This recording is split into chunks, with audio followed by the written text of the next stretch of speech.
Hello and welcome to the Network Direction video channel. What you found here is the start of a new group of videos designed to help you understand the foundations of networking. If you're new to networking or studying for a certification like CCNA, Network Plus or JNCIA, this is a great place to start. For the first few videos, I'm going to assume that you have no networking experience. My goal is to create a solid foundation for you to build on. In this video, we're going to start with understanding what a network actually is, and some of the network types you'll see.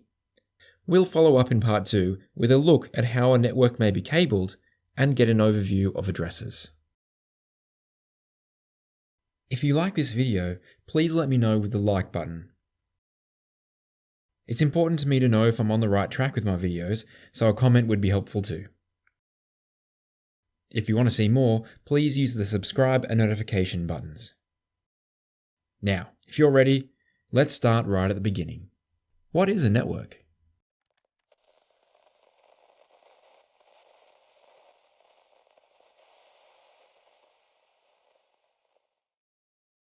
So maybe you already know what a network is. Maybe you've built your own network at home or helped someone to run the network at school or at your job. That's okay. I don't want to bore you, so if this applies to you, I would like to give you this challenge. Pause the video and think of a good description of what a network is. If you've come up with something you're happy with, well done. Feel free to skip ahead. Otherwise, stay with me and I'll see if I can come up with something for you. At work or home, you have a bunch of devices. Computers, printers, TVs, and so on. You connect these by means of a network. When the devices are connected, they're able to share data.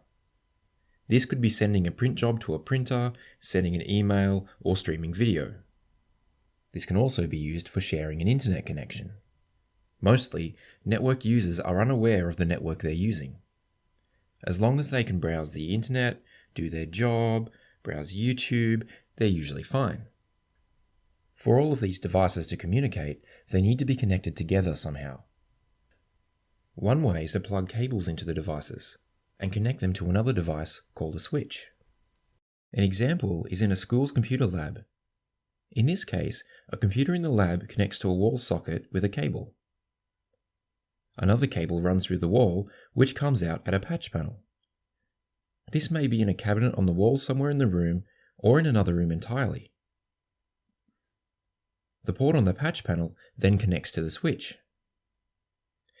You might have a switch at home too. Most homes don't have wall sockets, so devices are connected directly to the switch. We'll talk more about how switches work later. We can also connect devices wirelessly. A common way to do this is to use a wireless access point. A wireless network like this is also called Wi-Fi.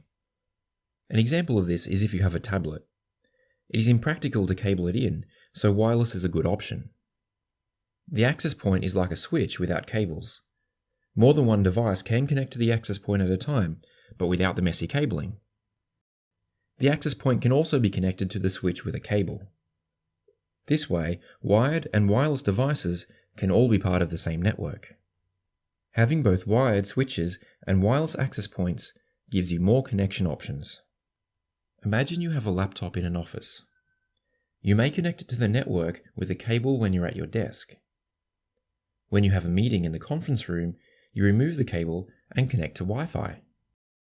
Whether wired or wireless, the goal of the network is to move information from one device to another.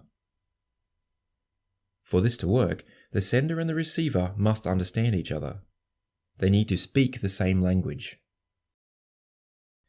In the network, speaking the same language means that devices agree on how data is sent, received, organized, and handled. Basically, they agree on a process that they all follow. It's a bit like filling out paperwork. This is called a protocol. A lot of different protocols are used depending on what's needed at the time. Network software and hardware are designed with these protocols in mind. You will hear of protocols like Ethernet and TCP, which are used for sending and receiving data. You may also hear of protocols like HTTP, which is used for accessing the web, and SMTP, which is used for email. Usually, several protocols are used together to achieve a task. We'll look at protocols further in future videos. In summary, networks are used to connect devices together. Devices use the network to communicate and to share information. To share information, devices need to speak the same language. This language is called a protocol, which is a set of instructions of how to handle the information. We're going to start with some simple questions to get the brain working.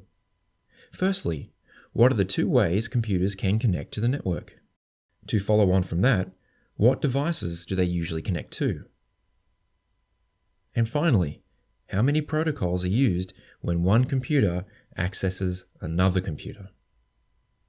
When you're ready to see the answers, follow the link at the bottom of the screen.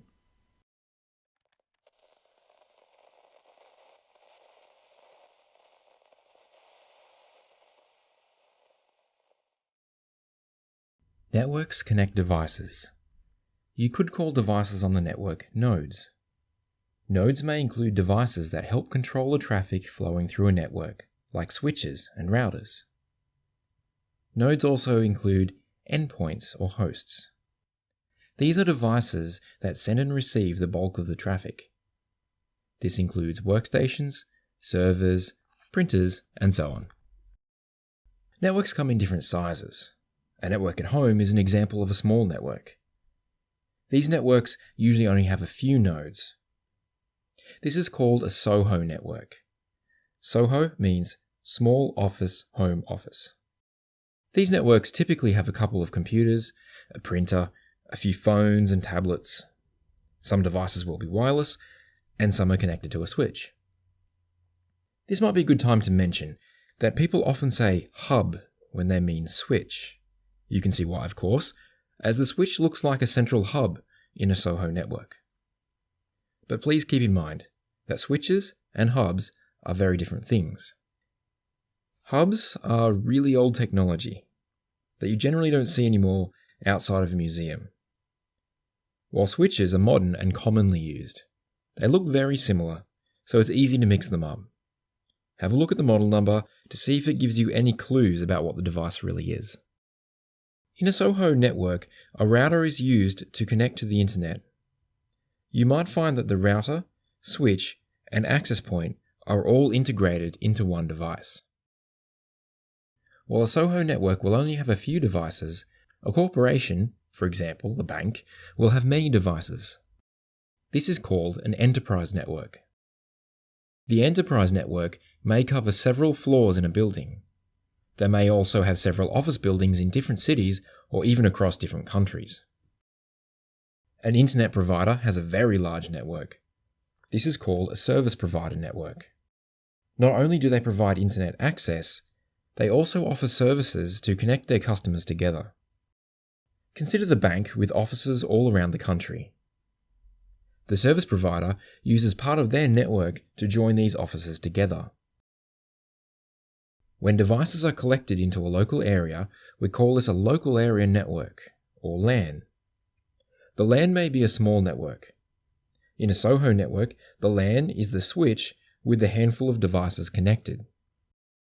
Or the LAN may be part of a bigger network, like an enterprise network. This network may have many switches, routers, and access points, depending on their needs. Think of the bank from before. They have an office with several floors. You could consider the whole building as a LAN. Or, more likely, the network is broken up into smaller parts. Perhaps there is a separate network on each floor. Each of these could also be called a LAN.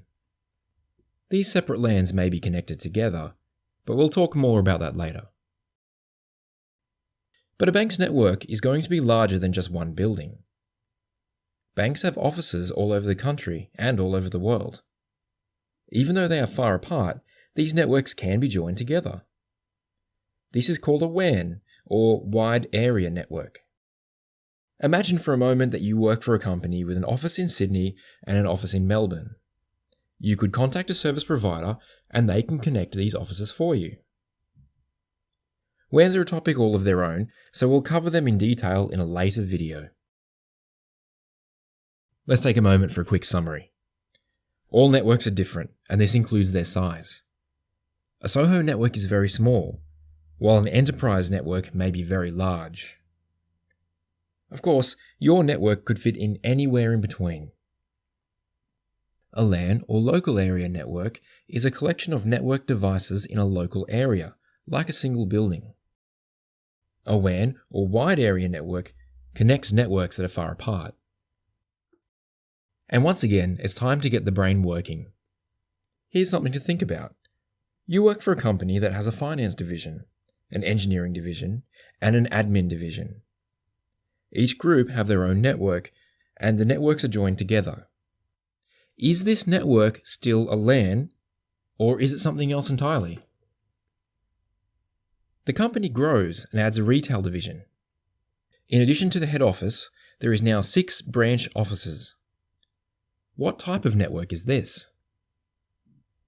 As before, go to the link below to see the answers.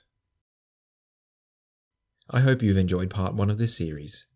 Join me in part 2, where we'll have a look at different types of cabling, the Ethernet protocol, and a bit of an introduction into network addressing. If you found this helpful, subscribe and click the notification button. Also, if you liked it, please click the like button and tell me what you thought in the comments.